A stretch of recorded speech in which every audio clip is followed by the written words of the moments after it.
Sugurin nyo na kaysa sugurin pa ng iba ang nagbabiral na Unlibo Pay dito sa Albarcia Heights. Tara at patuloy natin ang mga laway nyo nang hindi nyo namamalayan. Excuse me po. Wala nang patumpik-tumpik, tinahaw na ang madilim na daan patungo dito sa Rose Rami Hotel. Mukha namang malinis itong hotel at maganda. Pero isang bagay lang ang akin napuna. Hindi naman sila bumabati sa mga guest na pumapasok dito. Dito pala tayo patungo sa second floor. Ang pangalan ng restaurant ay nagngangalang Rauchi. Sa reception pa lang, hinarang na kami. Bayad muna raw bago ang lapang. Excited na ako at may alipang humarang sa aking daraanan.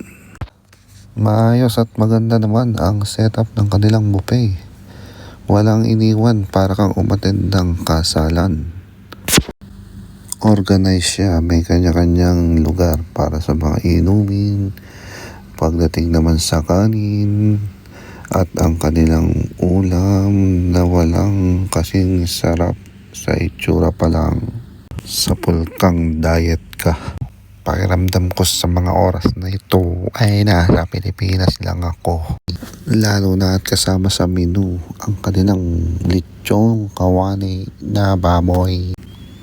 Meron din pala ditong salad section, meron sushi. Ano pa ba nandito? Meron bang mga vegetable salad? Ayan, kitang-kita nyo naman. At di lang yan, habang ikay kumakain or pagkatapos mong kumain, pwede ka mag-order ng beer or alak. Kung ikaw ay smoker, pwede ka rin mag-yosi mismo sa loob ng restaurant. Pero syempre hanggang cake na lang tayo muna. Bawal na yan sa ating kalusugan.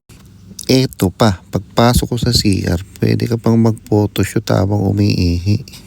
Pero syempre hindi ko gagawin yan. Mas feel ko magpa-picture dito sa kapatid ni Buddha. Hanggang dito lang, paalam.